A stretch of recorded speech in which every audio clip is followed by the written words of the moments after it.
আসসালামু আলাইকুম দর্শক, welcome back to my channel Husnayra cooking world. আজকে আমি আপনাদেরকে দেখাবো ঝটপট মজাদার ও মুচমুচে চিকেন পাকোড়া। বিকেলে কিংবা সন্ধ্যায় নাস্তায় অথবা মেহমানদারিতে রাখতে পারেন এই মজাদার মুচমুচে চিকেন পাকোড়া রেসিপিটি। আমি এখানে মুরগির বুকের মাংস কিউব কিউব করে কেটে ধুয়ে পরিষ্কার করে নিয়েছি। তারপর 1 টেবিল চামচ আদা বাটা, 1 টেবিল চামচ রসুন বাটা, 1 টেবিল চামচ মরিচের গুঁড়া এবং স্বাদ মতো লবণ, টেবিল চামচ সিরকা ও লেবুর রস এখানে দিয়ে ভালোভাবে হাত দিয়ে মাখিয়ে নিব। তারপরে আমি ঢাকনা লাগিয়ে রেস্টে রাখবো 30 মিনিট।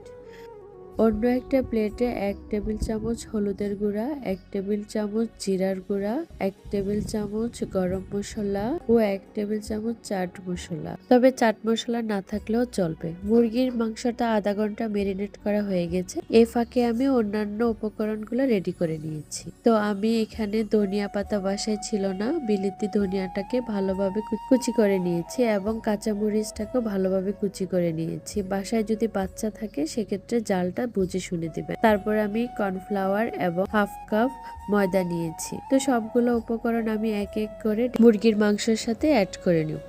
তো আমি মাংসের সাথে পেঁয়াজ কুচি এবং এক এক করে সকল উপকরণ একসাথে মাখানোর জন্য দিয়ে দিব। তো সবগুলো মশলা আমি এক এক করে অ্যাড করে নিচ্ছি। তো আমি সবগুলো মশলা অ্যাড করে হাত দিয়ে ভালোভাবে মেখে একটা ডিম ভেঙে দিয়ে দেব।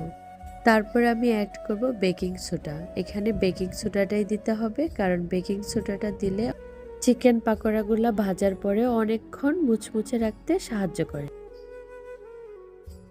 তো চুলায় চলে আসলাম, একটা কড়াই বসিয়ে পর্যাপ্ত তেল দিয়ে একে একে আমি চিকেন পাকোড়াগুলো দিয়ে দিব।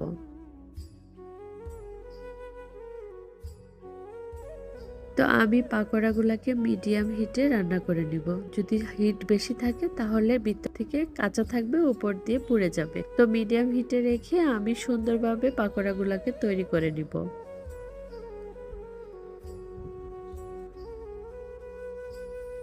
আমি পাকোড়াগুলোকে উল্টিয়ে পাল্টিয়ে সুন্দর করে বেজে নিব, যেন ভিতরে কাঁচা না থাকে।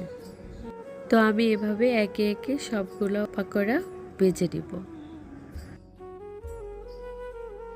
চিকেন পাকোড়াগুলো ভাজতে সময় লেগেছে 8 থেকে 10 মিনিট। তো চিকেন পাকোড়াগুলো হয়ে গেলে আমি একটা চাকনির সাহায্যে তুলে নিব এবং একটা কিচেন টিস্যুর মধ্যে তেলটা ঝরানোর জন্য উঠিয়ে নিব। তো তৈরি হয়ে গেল মজাদার চিকেন পাকোড়া। তো আমি সেটাকে মেয়োনিজ দিয়ে পরিবেশন করে নিয়েছি। যে যেখান থেকে আমার ভিডিওটা দেখছেন, ভিডিওটা ভালো লেগে থাকে তাহলে অবশ্যই আপনারা বাসায় বানিয়ে খাবেন এবং আমাকে কমেন্ট বক্সে জানাবেন। যদি আমার চ্যানেলটিকে ভালো লেগে থাকে তাহলে লাইক, কমেন্ট, শেয়ার করে পাশে থাকবেন। প্লিজ সাবস্ক্রাইব করবেন। তো আজকের মতো বিদায় নিচ্ছি। আল্লাহ হাফেজ।